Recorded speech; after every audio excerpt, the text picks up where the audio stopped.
बातमी रायगडमधून आहे। रायगडला हवामान खात्याकडून रेड अलर्ट जारी करण्यात आलेला आहे। रायगडमध्ये रविवारी रात्रीपासूनच मुसळधार पावसाच्या सरी बरसत आहेत। सकाळी पावसाने उसण घेतली असली तरी सुद्धा रायगड जिल्ह्यातील प्रमुख नद्यांना सावित्री, काळ, गंधारी आणि इतर नद्यांच्या पाण्यामध्ये मोठ्या प्रमाणात वाढ होऊन दुथडी भरून वाहत आहेत। पाऊस जर असाच पडत राहिला तर जिल्ह्यात पूरस्थिती निर्माण होण्याची शक्यता वर्तवली जाते। हवामान खात्याने रायगड जिल्ह्याला रेड अलर्ट जारी केलेला आहे। काल रात्रीपासूनच रायगड जिल्ह्यात मुसळधार पावसाच्या सरी बरसत आहेत। आत्ता जरी रायगड जिल्ह्यामध्ये पावसाने बऱ्यापैकी उसण घेतली असली तरी रायगड जिल्ह्यातल्या ज्या प्रमुख नद्या आहेत त्या दुथडी भरून वाहत आहेत। आत्ता आपण आहोत सावित्री नदी किनारी। आपण पाहू शकता या ठिकाणी सावित्री नदी जी आहे ती 2 दिवसापूर्वी या पाण्याच्या पातळीमध्ये खालावलेली होती, मात्र आत्ता सध्या ही पाण्याची पातळी वाढलेली आहे। इशारा पातळीच्या खाली जरी देखील असली तरी ही नदी दुथडी भरून वाहत आहे। एकंदरीत पाहिलं तर अशीच परिस्थिती रायगड जिल्ह्यातल्या प्रमुख नद्यांची आहे। त्यामुळे रायगड जिल्ह्यातल्या नदीकाठी राहणाऱ्या नागरिकांना सतर्कतेचा इशारा जारी करण्यात आलेला आहे। त्याचबरोबर रायगड जिल्ह्यामध्ये या पडणाऱ्या पावसामुळे कशिडी घाट असेल किंवा रायगड मार्ग असेल या ठिकाणी किरकोळ दरड कोसळण्याच्या घटना देखील घडलेल्या आहेत। रायगड जिल्ह्यामध्ये पावसा जोर वाढत असल्यामुळे रायगड जिल्ह्यामध्ये प्रशासनाने विनाकारण घराबाहेर पडू नका अथवा नदीवर जाऊ नका असा सल्ला देखील प्रशासनाकडून देण्यात आलेला आहे। दिनेश पिसाट, न्यूज 18 लोकमत, रायगड। तर इकडे वसई विरारमध्ये मध्यरात्रीपासूनच पावसाने धुमाकूळ घातलाय। सखल भागामध्ये 2 फुटांपर्यंत पाणी साचलंय। रस्ते जलमय झाल्यामुळे वाहतुकीला याचा फटका बसलेला आहे। मार्ग काढताना वाहनधारकांना चांगलीच कसरत करावी लागते। या मुसळधार पावसामुळे अनेक वाहनं रस्त्यावरती बंद पडली आहेत।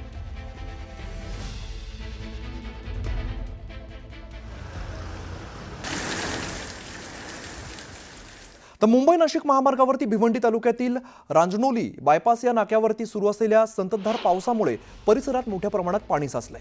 रांजणोली नाक्यावरती पाणी साचलंय, त्यामुळे परिसरात वाहतूक कोंडी निर्माण झालेली आहे। रस्त्यावरती पाणी साचल्याने वाहन चालकांना मोठा त्रास सहन करावा लागतोय, तर अनेक वाहनं इकडे पाण्यात बंद पडलेली आहेत। या पावसाचा जोर कायम राहिला तर मुंबई नाशिक हायवेवर वाहतूक कोंडी होण्याची शक्यता आहे। भिवंडी शहर आणि तालुक्यामध्ये सकाळपासून पावसाला सुरुवात झाली असून आपण या ठिकाणी आहोत। आता भिवंडी ते रांजणोली नाका या ठिकाणी आहोत। मुंबई नाशिक महामार्गावरील हा रांजणोली नाका महत्त्वाचा ठिकाण असून या ठिकाणी आपण दृश्यामध्ये पाहू शकता संततधार सुरू असलेल्या पावसामुळे या रस्त्यावर पूर्ण पाणी साचल्यामुळे येणाऱ्या जाणाऱ्या प्रवाशांना वाहन चालकांना मोठी कसरत करावी लागत आहोत। आपण बघू शकता या दृश्यामध्ये या ठिकाणी साचलेले पाणी हे जर अशाच पद्धतीने पाऊस सुरू राहिला तर या महामार्गालगत असलेल्या दुकानामध्ये पाणी शिरण्याची शक्यता नाकारता येत नाही। शिवाय या ठिकाणी भिवंडीवरून ठाण्याच्या दिशेने येणाऱ्या दुचाकीस्वार असतील अजून काही वाहन चालक असतील तर या ठिकाणी ते पाणी उसळण्याची वाट पाहत असून पाणी उसळल्यानंतरच आपण प्रवास करू असं त्यांनी त्या मनात ठरवून गाड्या इथं थांबवलेल्या आहेत। जोपर्यंत पाणी उसळत नाही तोपर्यंत ते गाड्या टाकायला तयार नाहीत।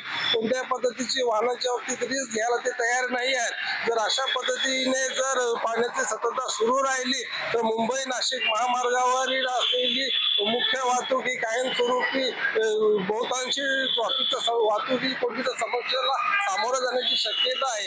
या ठिकाणी झालेल्या रस्ते कामांमुळे गटाराची साफसफाई न झाल्यामुळे सखल भागामध्ये असलेले पाणी साचल्याची दृश्य आपण या दृश्यामध्ये पाहता। अशाच पद्धतीचे जर पाण्याची सततता सुरू राहिली तर भिवंडीतील असंख्य ठिकाणी सखल भागामध्ये पाणी साचण्याची शक्यता नाकारता येत नाही। नरेश पाटील, न्यूज 18 लोकमत, भिवंडी।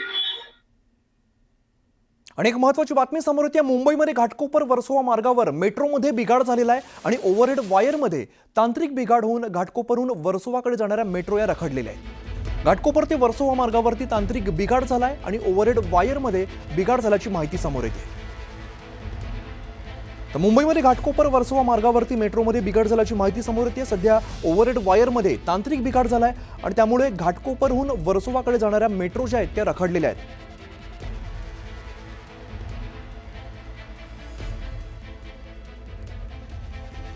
राज्यामध्ये नवीन शैक्षणिक वर्ष सुरू झालेलं आणि पहिल्या दिवशी नवीन प्रवेश घेतलेल्या विद्यार्थ्यांचं राज्यव्यापी शाळा स्वागत महोत्सवाद्वारे स्वागत करण्यात आलेलं आहे। मुख्यमंत्री फडणवीसांनी पालघरमधील शाळेला भेट देत विद्यार्थ्यांचं स्वागत केलंय।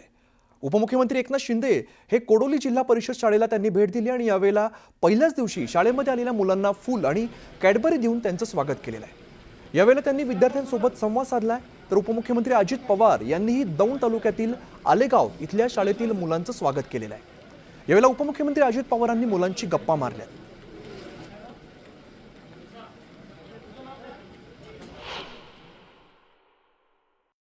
विद्यार्थ्यांशी संवाद साधला आहे, त्यांच्या पालकांशी संवाद साधला आहे. मला अतिशय आनंद आहे की विद्यार्थ्यांची शिकण्याची जिज्ञासा आहे आणि ते चांगल्या प्रकारे या ठिकाणी समजून घेत आहेत, शिकून घेत आहेत. इलेक्ट्रॉनिक बोर्डवर लिहिण्याचे देखील त्यांना या ठिकाणी सराव दिसतो आहे. त्यामुळे चांगल्या पद्धतीचं शिक्षण हे विद्यार्थ्यांना मिळतं आहे. विशेषतः विद्यार्थ्यांच्या जे पालक आहेत त्या आईंशी आम्ही संवाद साधला तर त्यांनी सांगितलं की शाळेत अतिशय चांगलं शिक्षण मिळतं म्हणून आम्ही आमच्या मुलांना या ठिकाणी पाठवतो. इकडे आदिवासी बहुल बागलांच्या तुंगण दिगर या शाळेमध्ये शालेय शिक्षण मंत्री दादा भुसे यांनी विद्यार्थ्यांचं स्वागत केलेलं आहे. यावेळेला विद्यार्थ्यांचं औक्षण करत त्यांच्यावरती फुलांचा वर्षाव करण्यात आला आहे. जळगाव जिल्ह्यातील पाळधी या ठिकाणी जिल्हा परिषद शाळा प्रवेश उत्सवात पालकमंत्री गुलाबराव पाटील यांनी सहभाग घेतलाय आणि बैलगाडीवरून मंत्री गुलाबराव पाटील यांनी इयत्ता पहिलीच्या विद्यार्थ्यांना शाळेत आणले.